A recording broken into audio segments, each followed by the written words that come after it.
Greetings, Marty Duda here on the final day of the Austin City Limits Festival, and I'm very excited to have James Hunter of the James Hunter 6 with me. How'd you do, Marty? How you going? Now, I caught your show, you did a late night show last night after everything else. Yes. I headed down there, you went on about midnight at the Continental Club. That's right, yeah. Fantastic show.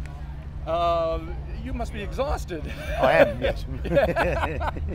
And for me, one of the highlights of the thing, I was standing with a bunch of people who I didn't know since I'm not from here, and you did that one song by the Five Royales, yeah, Don't Do It? Yes. And mentioned Loman Pauling, and it was fantastic. Oh, and people yeah, couldn't help but just comment about it afterwards, about how great it was. How did you get exposed to the music of like the Five Royales? Well, the thing is, when I was in my 20s, there was a lot of reissues going on of that sort of stuff, and you know, I used to kind of read about it in kind of underground magazines, you know, and it was, there was no YouTube then, and there wasn't as much.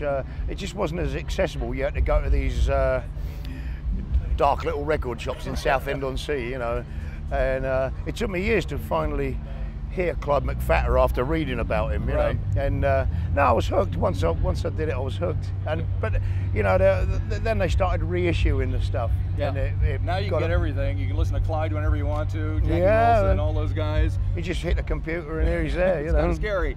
But the great thing is, now you got your own records out. You're doing your thing. You got a new album out called Hold On. Yeah. That's on the Daptone label. That's right. Yeah. And this is the first one for the label. Now that label has got kind of a little niche worked out for yourself. Do you find that you kind of just naturally fit into what they're doing, or how did it come about? Yeah, it seems to be not too incongruous. It's slightly different from Sharon Kings and Sharon Jones and the Dap Kings. You know, it's a slightly different feel, but it's going along the same lines. It's got the same sensibility, and they don't think it's too incongruous, you know. And yeah, I think it just maybe adds a different flavour of the same thing to their thing, and they're a great lot to be with, you know.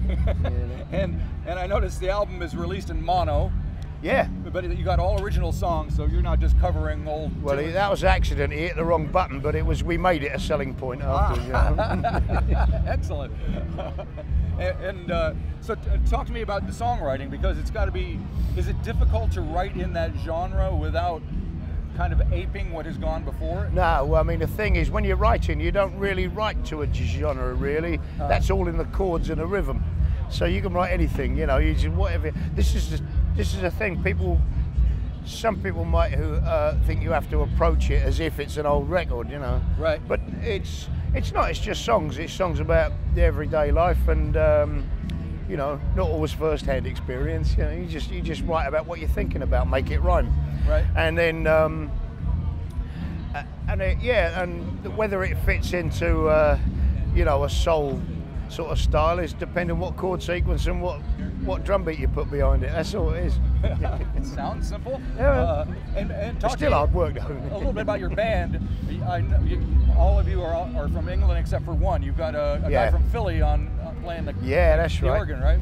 Yeah, I'm not sure that the first keyboard player we ever had was based in America. So when we come over here, it's kind of easier than trying to find one at home. I think we used to be a 5-piece. You know, so you know. Well, Philly has a long tradition of great keyboard organ players. Bill Doggett was from Philadelphia. Oh, he was, yeah. Yeah. So, and I think a few other ones. So yeah, you can't go wrong there. And now I noticed also you have a video that's just been released. If I can find it in my notes here, the name of the song. Maybe you can tell me, because I can't. Okay, I've got to read your writing. Something's calling. I couldn't even read my answers.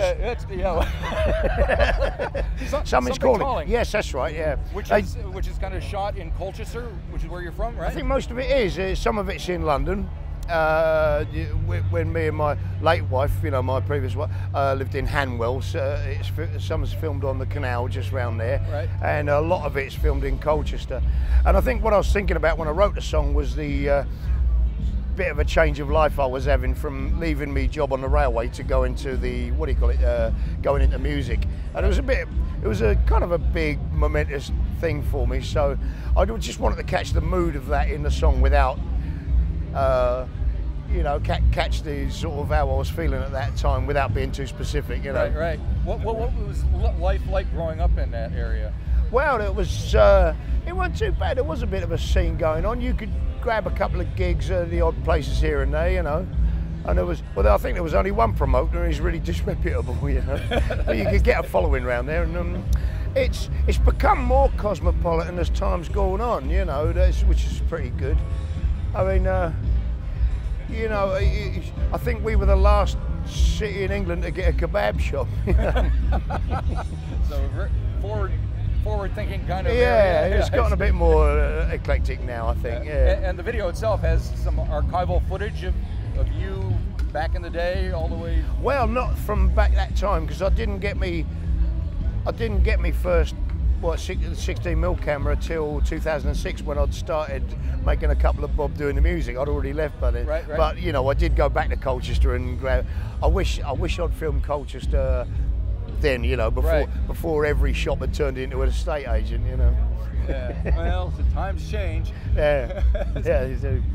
So here at Austin City Limits, besides doing your own set, do you kind of get around and check out other bands? No, I didn't get a chance to. I sort of, they only let me out of the bus to do interviews and do the gigs. Otherwise, they don't think I should be let out, really. Oh, I see. But I'll have a go. I'll have issue. Pretty much, yeah. You know, I might say something to somebody. Yeah. I see.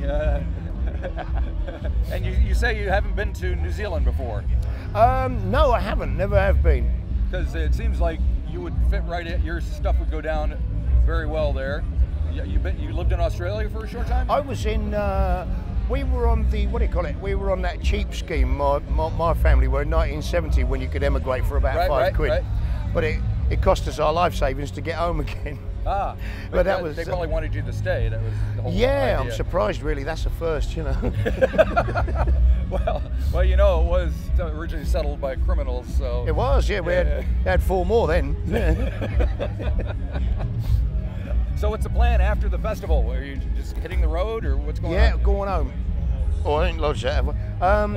Yeah, we're just going home afterwards. After this, we hang around a bit, have a bite of dinner, and then we're off home tomorrow. Cool. Yeah.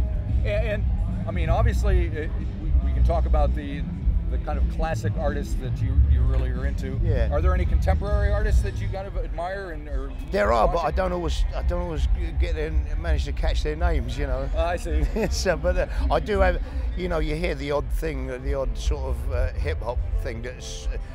Not the mainstream stuff, but you know, somebody will play you something and you go, bloody hell, that's good, you know. And then I'll forget their names because I only hear them once, you know. Yes, well, as you get, I'll tell you, as you get older, you'll find that happens more and more often. You have to write everything down, but then I can't read it anyway, so that's the end of that. All righty. Well, good luck with the record.